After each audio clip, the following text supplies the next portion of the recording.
Like gnarled tentacles, grasping for a better foothold,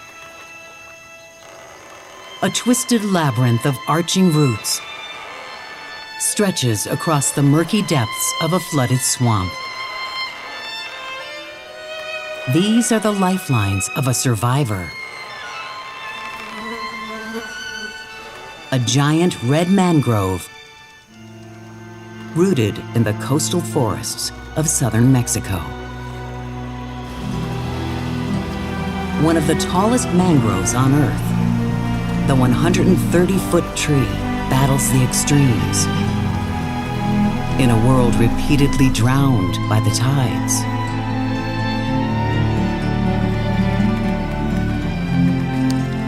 Here, racer crabs fight for their place amongst the mangrove's roots.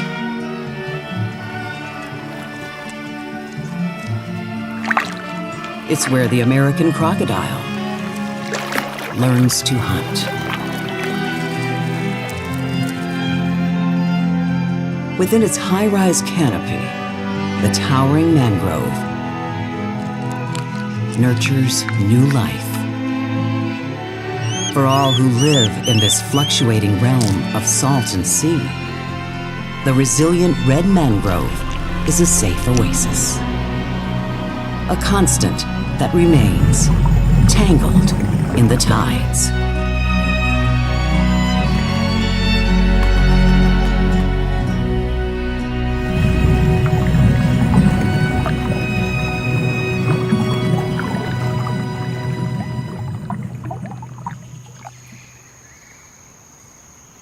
It's February, the peak of the dry season in southern Mexico. Break of day casts off night's ghostly shroud, painting the mangrove forest in drab tones of ash and stone.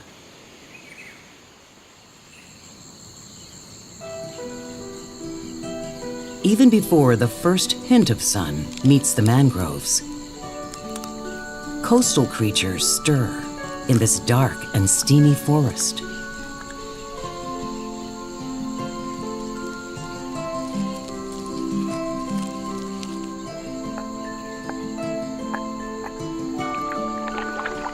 It's a burgeoning kingdom.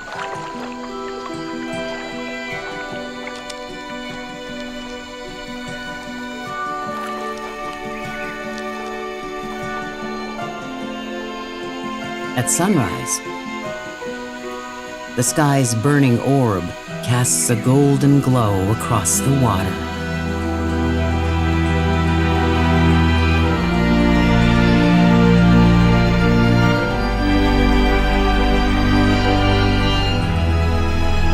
Transforming the bay into liquid gold.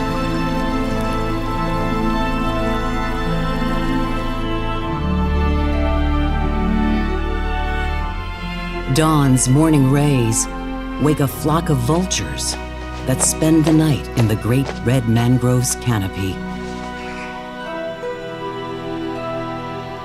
These scavengers are permanent residents of this coastal paradise.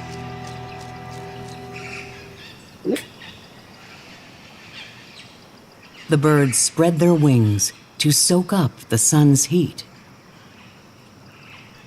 The mixed flock of turkey and American black vultures wait for the mercury to rise. As the currents warm, they launch themselves into the sky. At first, only a few take to the air.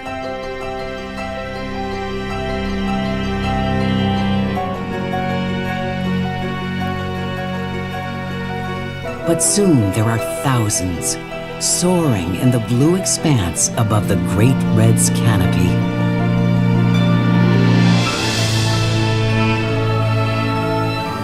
The kettle churns and swirls, a breathtaking twister of black birds. For a large raptor, flapping your wings can be exhausting. So the vultures use the thermals to glide. They ride the currents for up to 2 hours, scouring the land for food.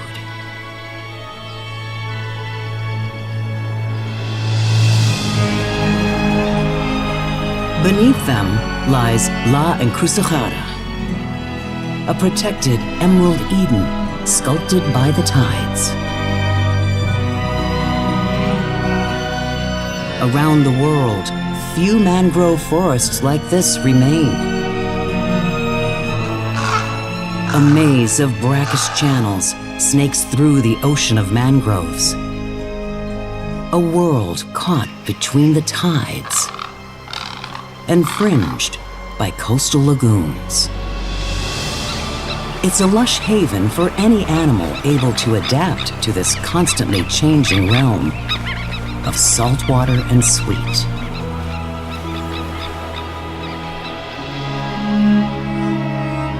The red is one in a million. It stands unyielding on the edge of a channel that flows to the mouth of the bay, then spills into the sweeping Pacific. In the waters below the Great Red, an ominous armor-plated form glides through the morning tide sparkles.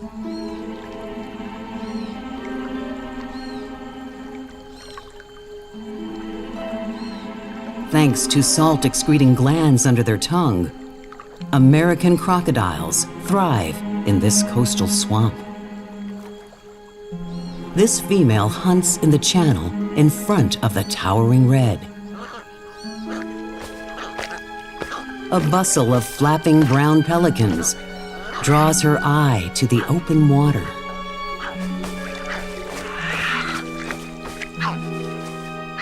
A second pair of transparent eyelids allows the croc to see underwater as she approaches from below.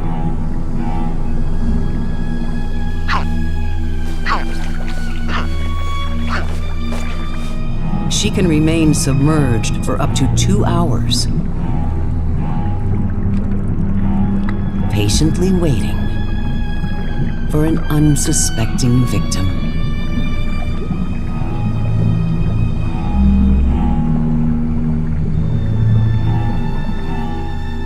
But one of the bathers spots the dark specter closing in.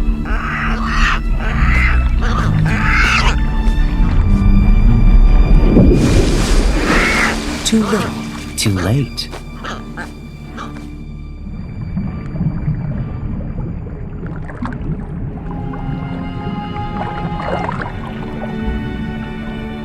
Hungry, she returns to the bank where she has a new nest to guard. This is her duty for the next 3 months.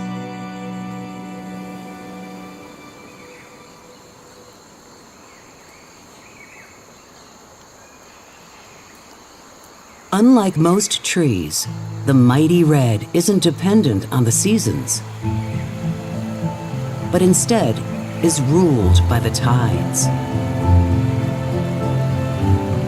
Twice a day, the Pacific Ocean floods the channel in front of the mangrove. The ebb and flow of water between the tree's roots is ceaseless. First it comes, then it goes.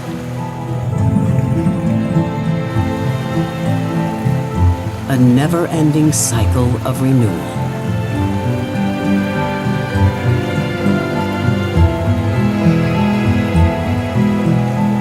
As the tide shifts, the ocean's trickle begins to spill onto the mudflat at the base of the mangrove. To escape the clutches of high tide, periwinkles and mudwhelks climb to the crest of the roots on tiny rivers of slime.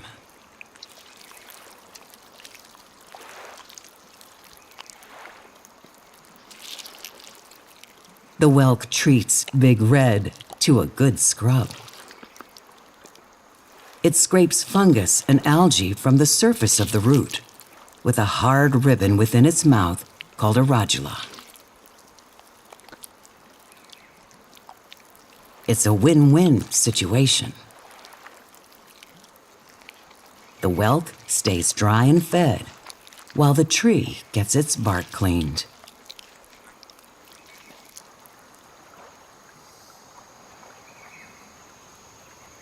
Time and again, the high tide drowns the mighty red's roots. Most trees would suffocate in this swamp's oxygen-poor soils. But not this survivor.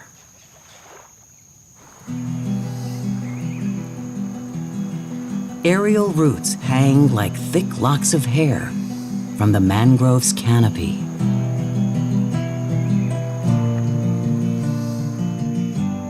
And from its trunk, the tree sends out a weave of probing prop roots that keep it upright in the soft mud. Each root is bespattered with white freckles. These pores, called lenticels, help the mangrove to breathe by sucking oxygen from the air.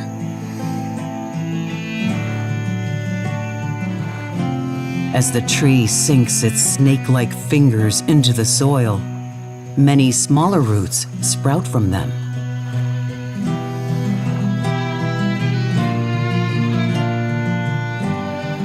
The great red wears a flaring petticoat of rigid roots. This ever-evolving web at its base makes it appear as if the mangrove is walking on water, earning it the nickname, the walking tree.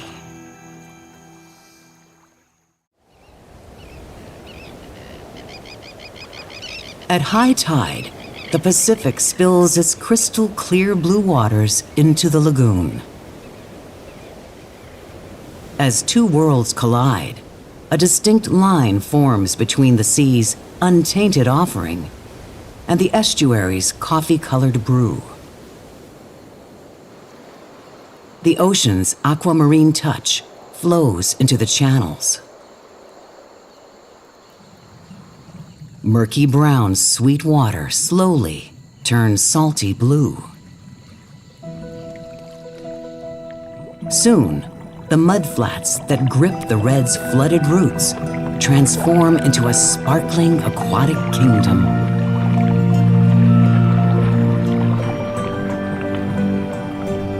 Legions of snapper, sardine, and others use the tree's knotted petticoat as a nursery.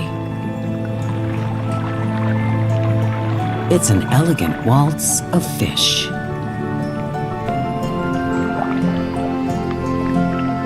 The diverse stew of aquatic creatures between the mangrove's roots entices a variety of seafood lovers.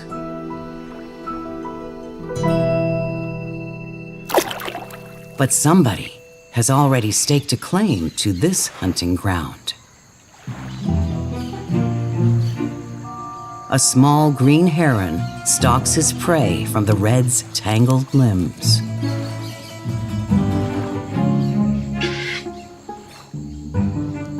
Higher ground offers a better vantage point.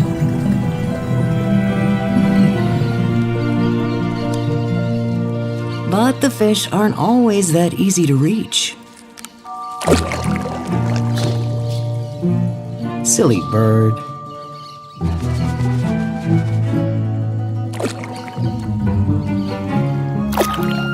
A little blue heron invades the green heron's fishing spot.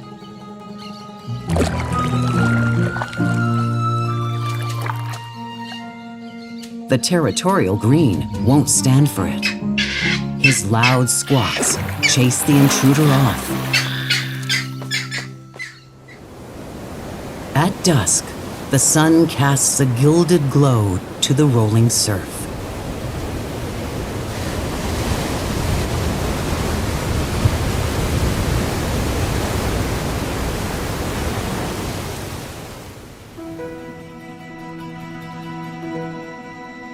It's April, the end of the dry season in southern Mexico. But temperatures in La Encrucijada remain the same. Here, it always feels like summer. A ringed kingfisher heralds the birth of a new day. And the sun's blissful rays waken the swamp.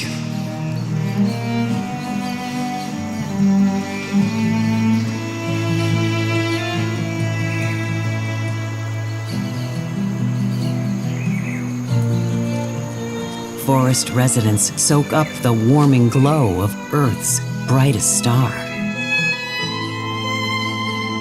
Amongst them, a female black spiny-tailed iguana basks on the riverbank close to the Great Red. And she's not alone. Unlike hers, the male iguana's dorsal crest is well developed. But at the moment, this doesn't impress her. She has to get to higher ground before the tide consumes the forest. Fortunately, she's a master tree climber and scales the mangrove's branches with ease to look for a spot where she can lounge. Well, like a lizard.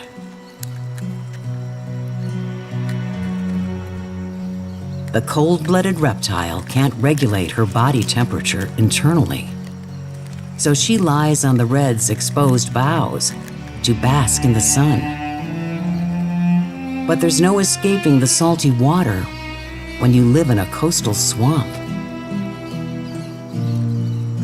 And salt can be deadly. To prevent dehydration, the hefty lizard rids herself of the excess salt with a sneeze. Specialized glands in her snout squirt the salt from her nostrils in a fine spray. Gesundheit.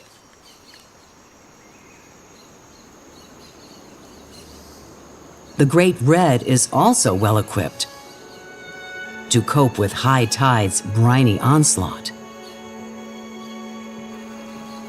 The mangrove filters as much as 90% of the salt from the seawater that enters its roots.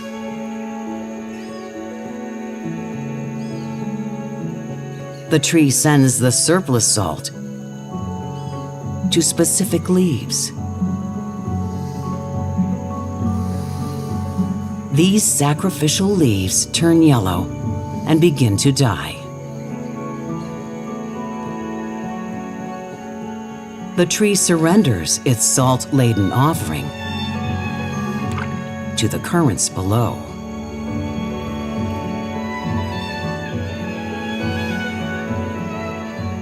A healthy mangrove will drop its lemon-colored trinkets throughout the year.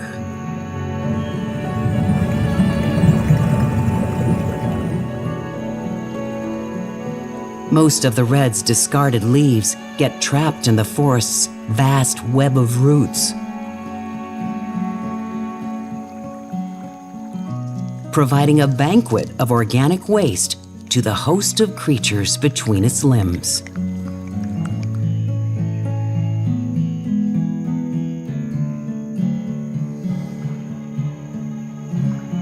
One such critter is the mangrove racer crab. But leaves that have recently fallen are low in nitrogen, something the racers need. And they're filled with foul-tasting tannins, not to the crab's liking. To resolve this dilemma, the racers wait for the tree's castaway gifts to decompose. When bacteria break down the leaves, it improves their flavor and increases their nitrogen content.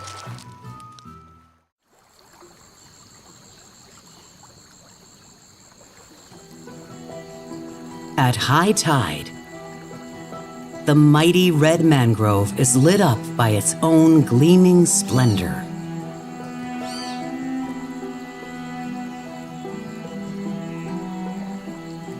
The flowing shards of light lay bare the red's gnarled imperfections.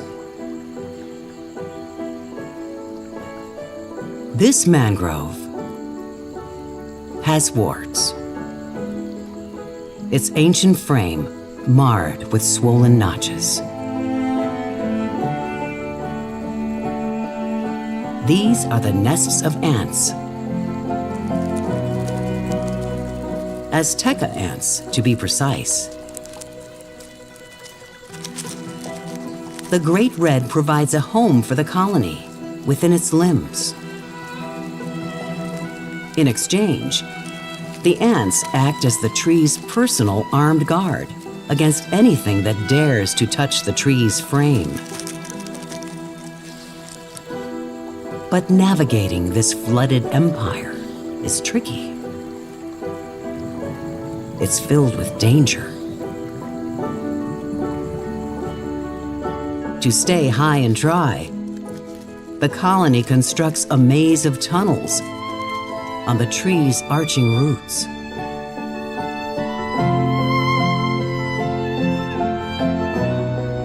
Like varicose veins, they scar every bough. They're the ants' highways and byways that carry the colony from root to canopy.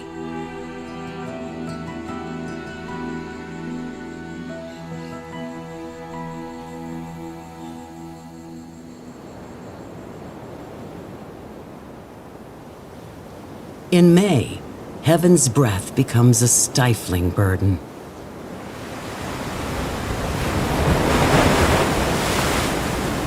The air, thick with moisture, hangs heavy amidst the mangroves. But its oppressive grip is misleading. It may feel warmer, but it's just humidity wringing the sweat from the skies.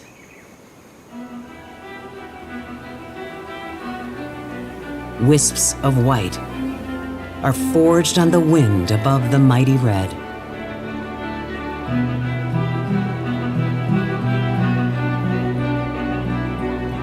Soon, a seething mass of cumulus clouds conquers the wild blue yonder.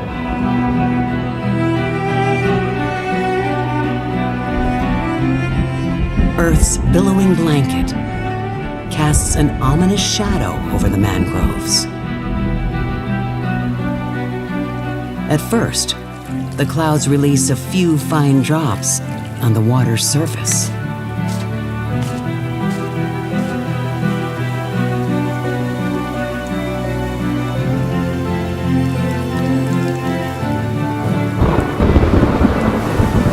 Then, the heavens open. When storms rage, mangroves protect the land.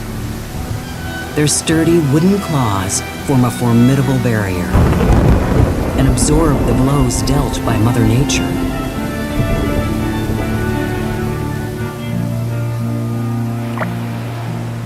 The wet season has officially arrived.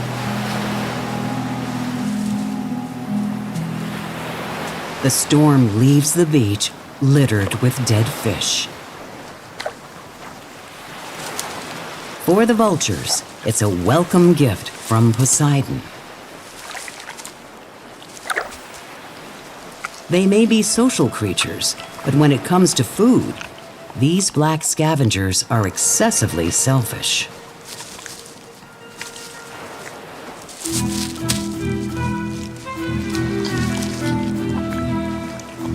A few assertive pecks show the young birds who's boss.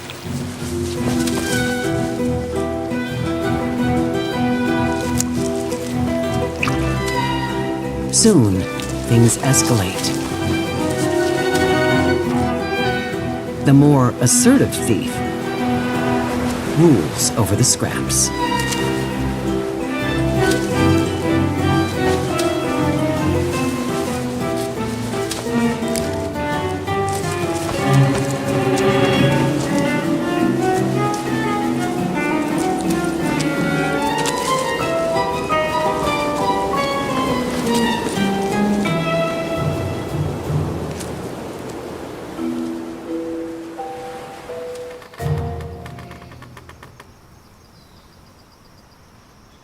In response to the wet season's elixir of life,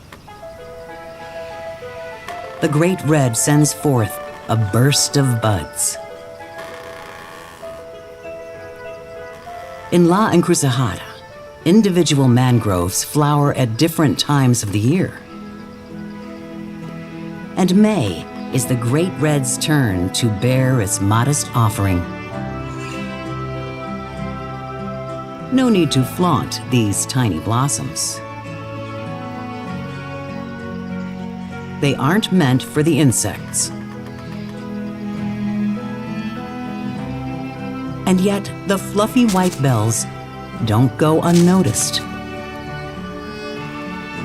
But the mighty mangrove needs little help from this motley crew.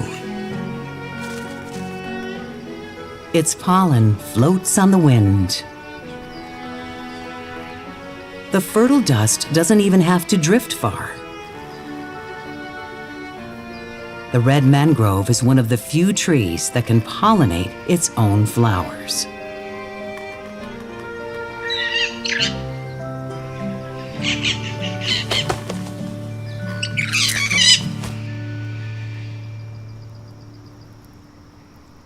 A peculiar spider inches its way onto one of the mangrove's leaves.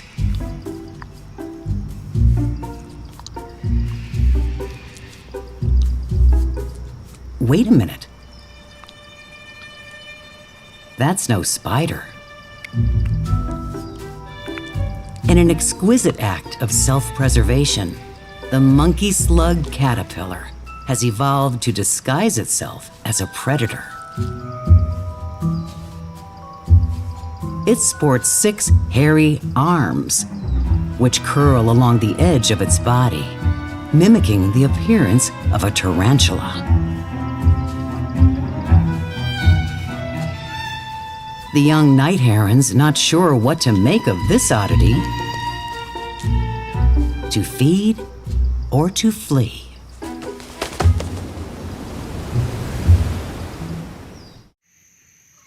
In June, the sun's fiery chariot charges across the sky at the birth of a new day and sets ablaze the wet dawn's smoldering billows.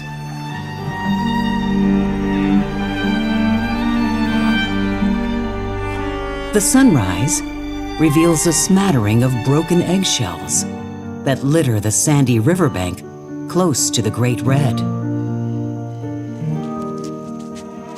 And digging amongst the cracked remnants, a coati, an ardent egg lover.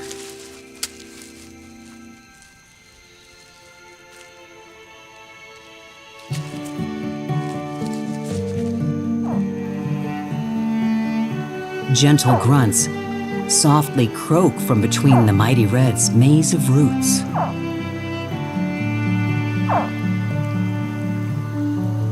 The baby crocs hatched in the night.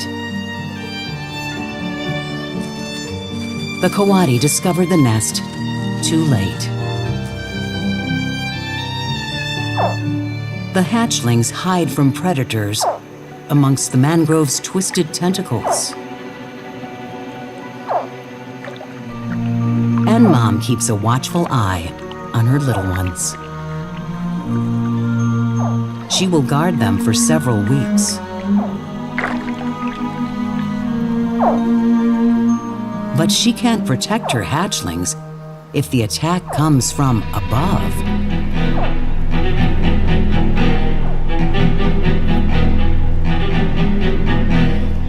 Ospreys.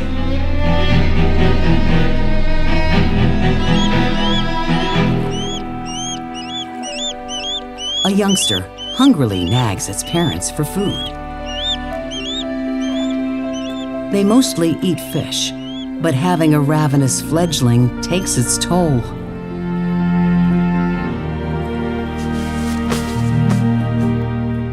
And if the opportunity arises, they will snatch a tiny crocodile from the water. It's best to stay out of sight and remain vigilant.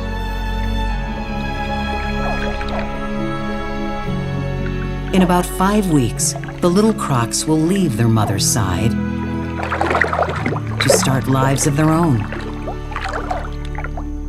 Most of them will not survive to adulthood. For now, this one's biggest concern is sharing a root with a young racer crab.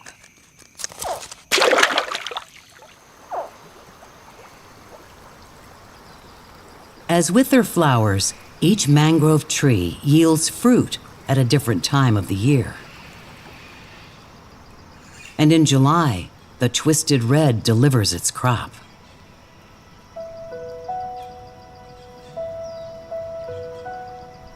Small greenish-brown drupelets replace the tree's tiny blossoms.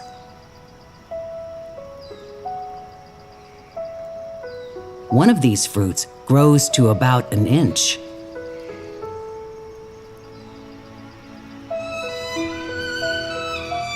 Procreating in this saline swamp has its complications. The seeds of most trees could never take root in these saturated and salty soils.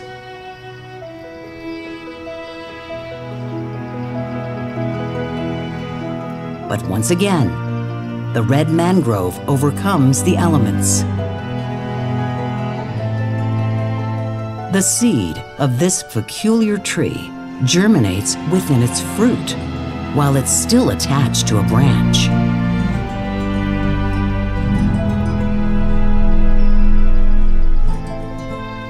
Once this happens, a tiny shoot sprouts from the tip of the fruit. This long, thin, cigar-shaped tentacle is called a propagule and is, in effect, the birth of a new mangrove tree.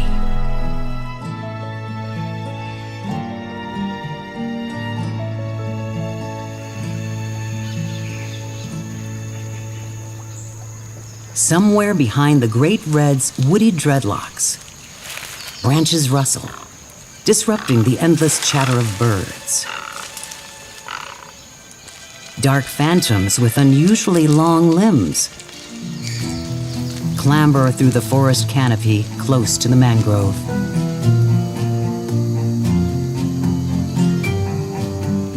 It's a troop of black-handed spider monkeys.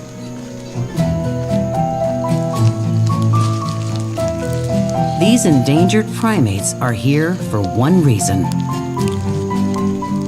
a fruiting sapodilla behind the great red. Its intoxicatingly sweet offering beguiles the black hands. But eating these sticky treats is a messy affair.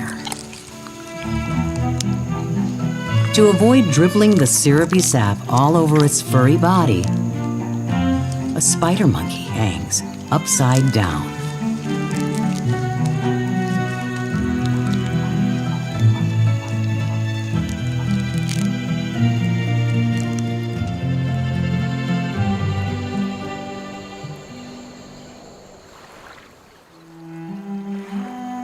By the end of August, the contorted mudwalker flaunts 1,000 dangling pendants. Its propagules have grown into 10-inch pencils.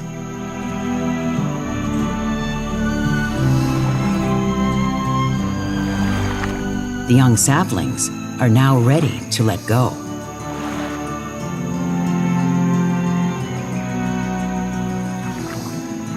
And one by one, their parent sets them free.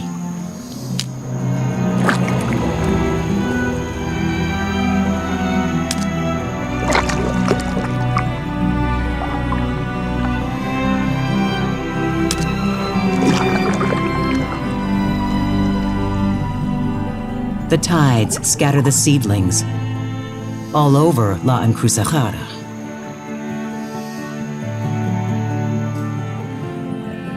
They're so resilient. They can drift in the currents for up to a year.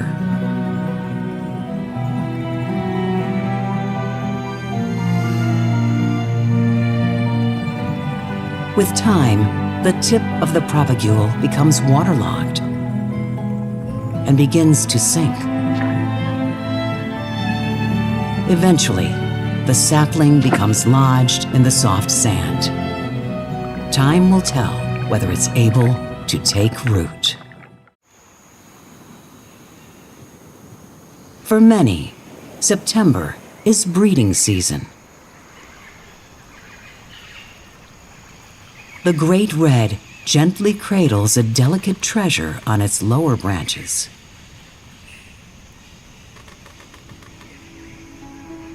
The tiny nest holds 3 pale bluish-green eggs.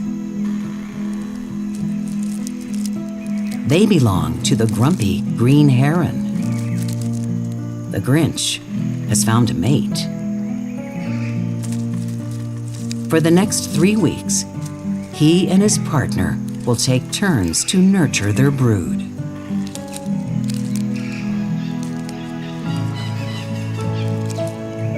The greens aren't the only ones to expand their family.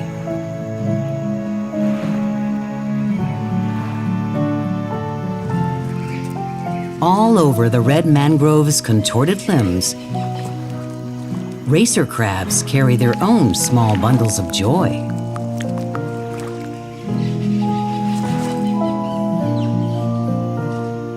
A female's wide abdomen opens up like a trap door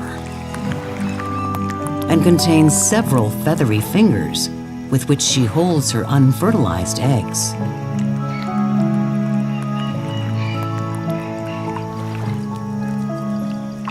She also carries sperm collected from a male crab.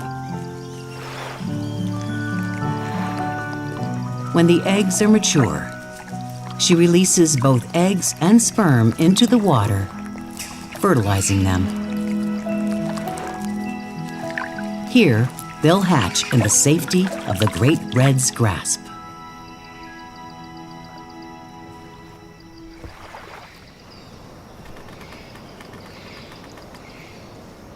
The wet season's destructive touch proves beneficial to the iguanas. A nearby tree has surrendered a limb to the elements. Where it split, a hollow formed in its trunk. The male iguana uses the gaping wound to soak up the sun. He's not the only one with this bright idea. The female also finds the fractured tree alluring and makes herself comfortable in the penthouse.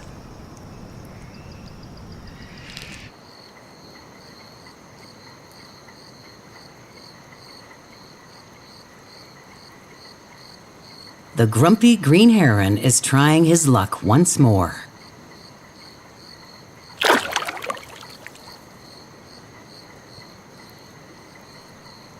But this time, he's not fishing for himself. Back at their nest, his mate nestles their newly hatched chicks. Dad's fishing for them.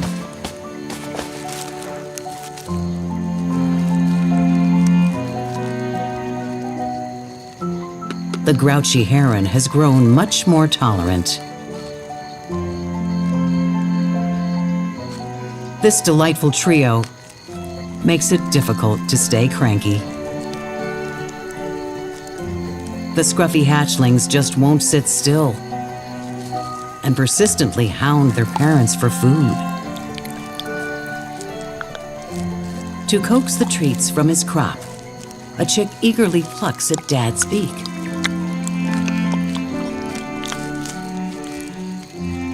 And he heaves up a prize for his brood.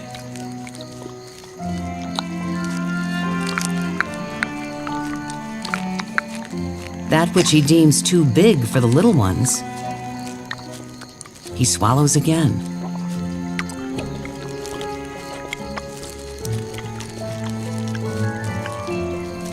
But greed gets the better of the fluffy hoglet.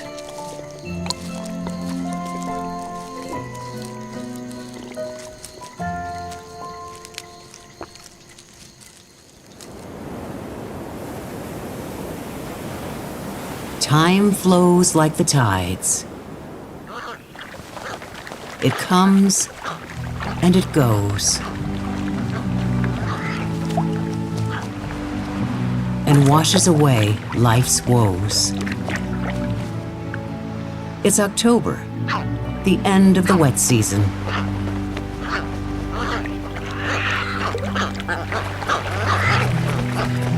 At high tide, the brown pelicans take to the great red's lofty canopy. Between its twisted tentacles, the red mangrove bears witness to new life. Tiny racer crabs use its long, resilient limbs to crawl from the water. Once again, the invasion of colorful crustaceans entices a host of seafood lovers.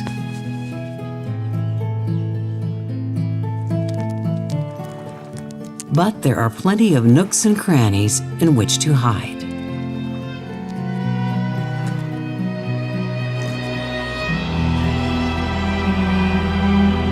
The trio of green heron chicks have fledged.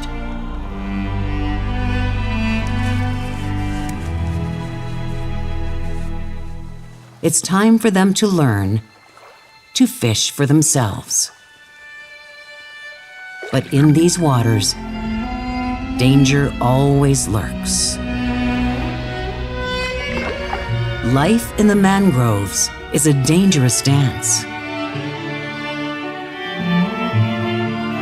These forests have protected tropical coastlines for millennia. But human development has ransacked their realm. And as they disappear, so do the species that live in them. But the tide is at last beginning to turn. The rate of mangrove destruction has slowed. On a faraway shore, one of the mighty red saplings has managed to take root. Barnacles already adorn the young tree, and a single yellow leaf removes the burden of life in this saline realm. With time, it too will become a thriving mangrove forest that protects Mexico's coastline.